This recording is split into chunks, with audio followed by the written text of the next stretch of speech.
Alright guys, I'm back with another Tales of the Super.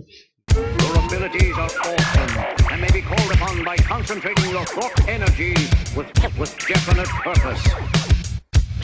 Okay, so this week is Booster Gold. It's one of the lesser known superheroes made in the 80s by DC Comics. Now, best way to put it, Booster Gold is a time-traveling asshole. I can't emphasize that enough. I mean, see, how it started was, it's 25th century Gotham. So yes, this is where fucking Batman fights. And newer Batman probably, and whoever the hell knows. I mean, Terry McGinnis probably gave the suit to someone else. This is where young Michael John Carter is living. His father is a gambler and loses money all the time. When he was 4, his father leaves his family for true love gambling, leaving a huge gambling debt for his family. So it's the biggest dick move you can do. Booster Gold becomes that great athlete, and then all of a sudden his mother becomes deathly ill. So instead of getting a job or raising awareness or, going out with his twin sister saying, hey, we need to go help get the money because we can't afford the medicine, he starts rigging the games that he plays so he wins the money. Now, I'm just saying, you gotta be pretty stupid not to think this through, at least. Anyway, he's earned the money for his mother now, and she survives. Oh, happy day, happy day. But now he gets arrested and thrown in jail because they figured out he was gambling. And I just feel like he should have talked to his mom about this or something. But after he was set free from jail, Michael was allowed to work at a space museum. Now, as a security officer, so I guess they hire felons. Understandable.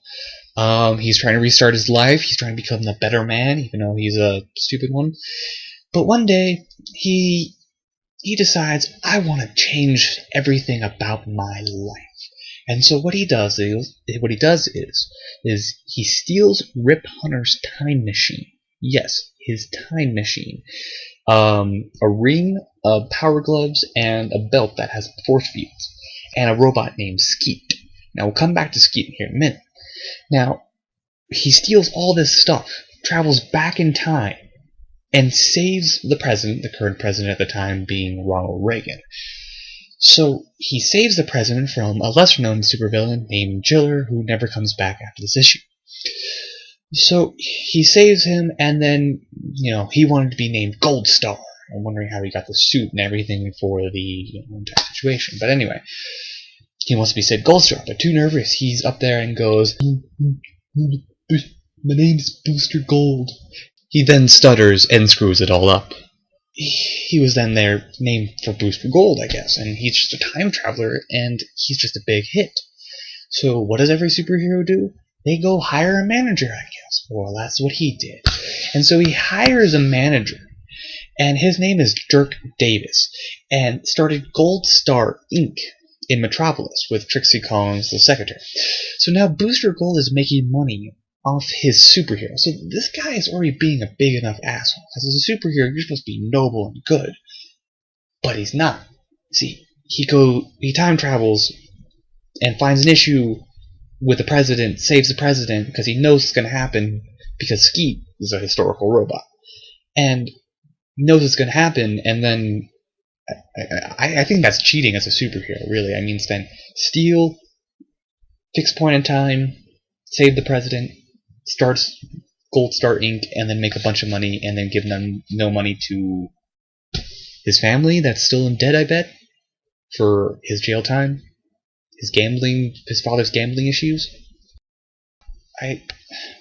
Anyway, that's pretty much it, because then Dirk Davis goes off and steals all the money. I don't know how you do that if you're Booster Gold, and just anyway.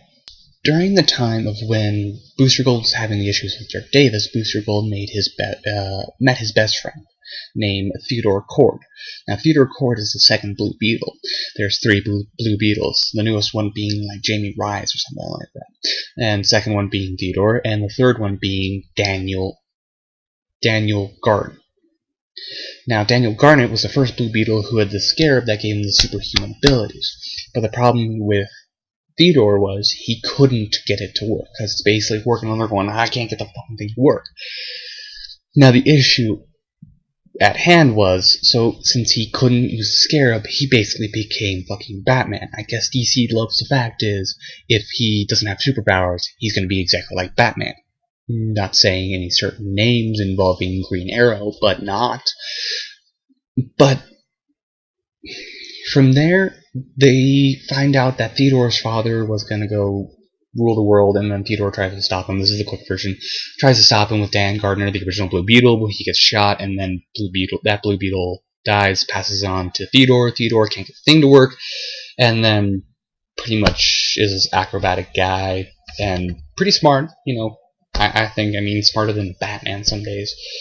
But I mean, there's some stories where there's Booster Gold story where Booster Gold. I mean, so he's not smart. He's barely athletic, and he steals stuff. And then one day he gets his arm cut off, and he bitches and bitches and bitches about it until someone named Theodore Cord was nice enough to build him a new suit with a new arm. So Booster, I would have to say Booster Gold is still a time-traveling dickwad, because he's caused all these major issues. He shouldn't. If he wasn't there, the New 52 might have actually probably would have worked. It not even worked. They just rebooted the entire series of all the series, and it's just kind of, they didn't need to. I mean, if they actually needed to start creating new characters instead of doing all this. Your abilities are awesome and may be called upon by concentrating your thought energy.